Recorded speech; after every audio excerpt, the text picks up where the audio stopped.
Welcome to the Archival Revival, hosted by Noor and me, myself, Lotus.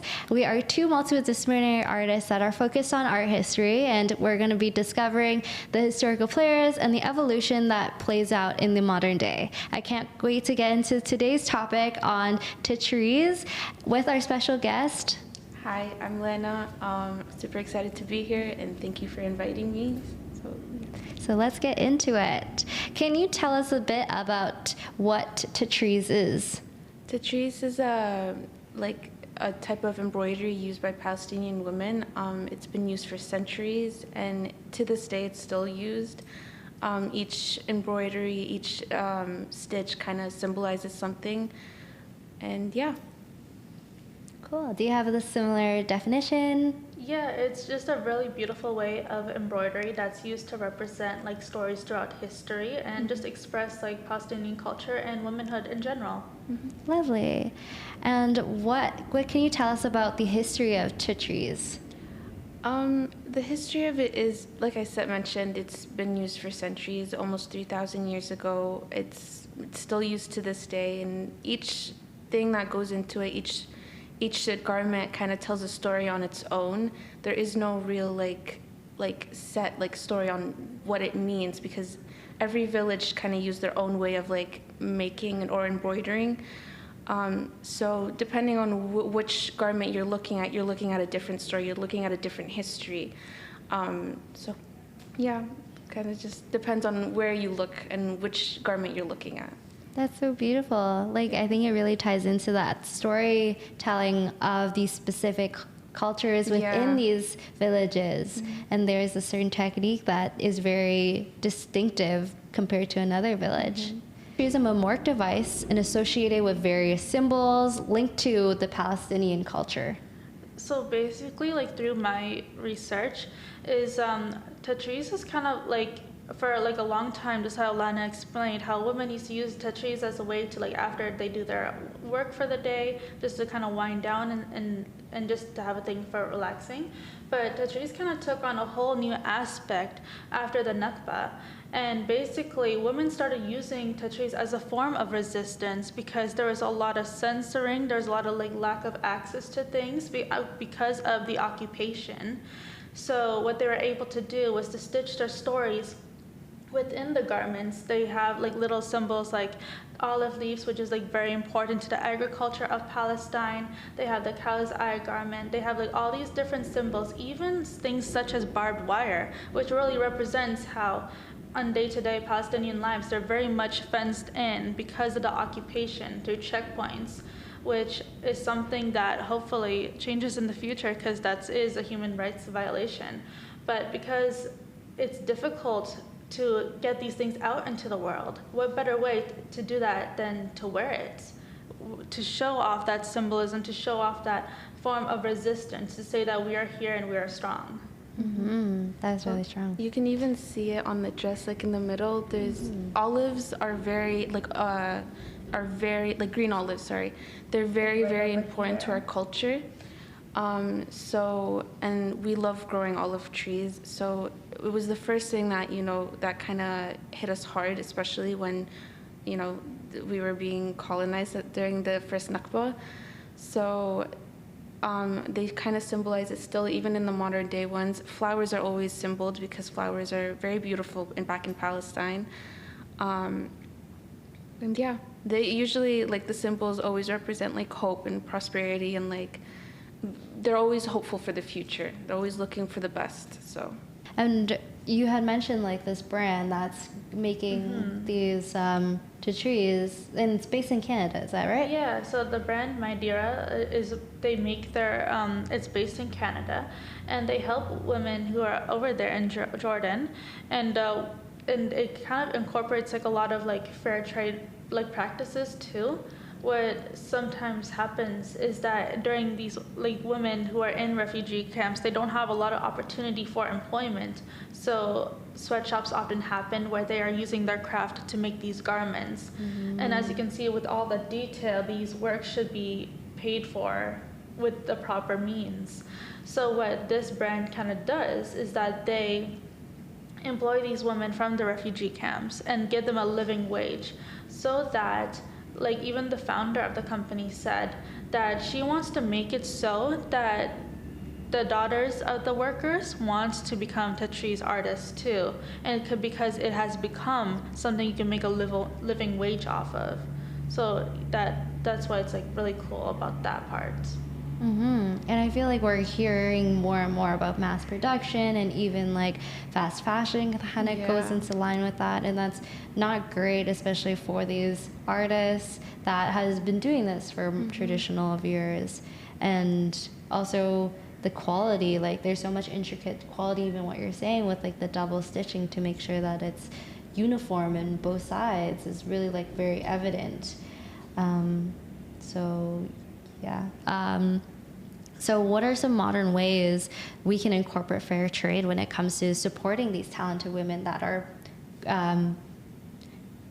making Tatreez by hand, or local artists? I think this actually ties into the keychain that I gave you. Oh, yeah. Yeah.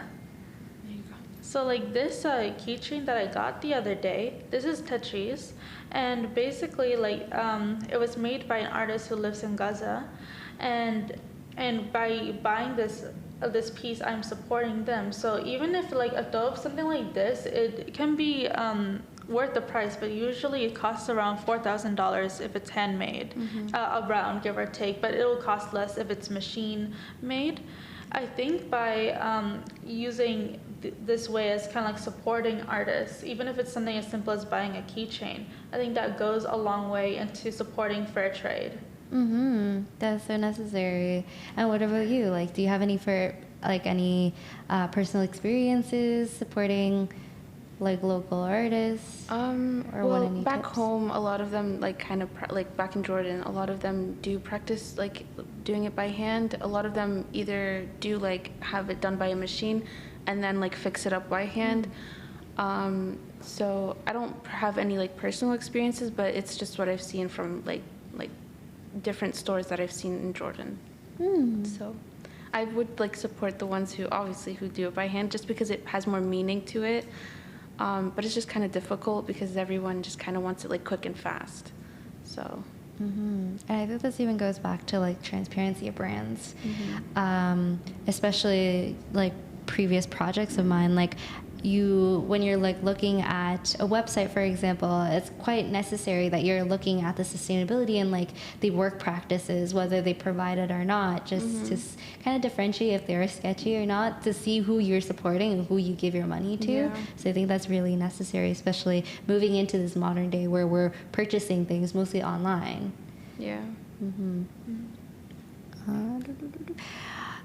How can we shop or even create mindfully that is sustainable and also for fostering and rebuilding the sense of community? I think it comes from like a sense of just learning yourself. Like you said in the beginning, you said that anybody can do this craft. I highly recommend like videos on YouTube, and that way like you can kind of learn a little bit about it, and just by educating yourself on the craft, I think it really does help with understanding and with the movement itself, like, and things like that. Like, why do people say Free Palestine? Well, it's written within the clothes.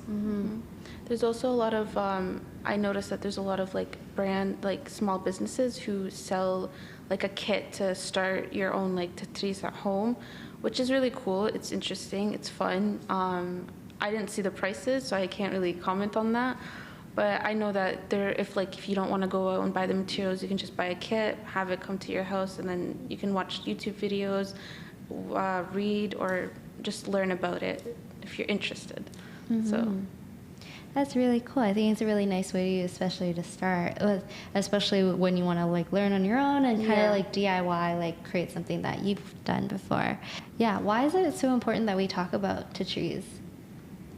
I think it's important to. A lot of people don't know about it. A lot of people would like see the dress and be like, oh, it's very beautiful, but they wouldn't know what it symbolizes, what it holds, what the story behind it is.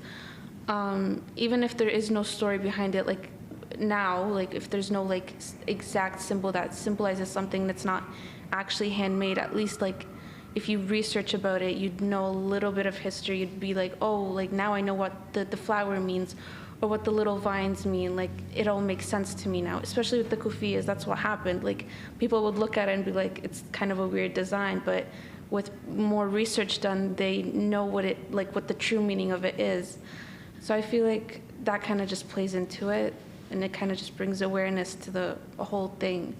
So like bridging that understanding and the symbolic symbols that we see that can really like tie into the heritage and the history and the generations of storytelling as well. Do you have anything else that you want to add? Yeah, I think the more awareness that like is brought about this topic, like the more like people get to learn. And I think what it comes to is like, you know, we're all girls here. We love fashion, we love craft and art, but also it's just the way how this is open to everybody. And also it's almost like a way to prevent censorship, because it's simply a garment, but a garment that's packed with so much meaning and culture and experiences. Like, Tatreez is really just a beautiful thing that I think everybody, that I hope that within this podcast, they get to learn a little bit about it, or at least we know we tried. Yeah. So I think in that regard, like that's why it is important, is to have almost like an outlook of history through a garment that we can see in the present.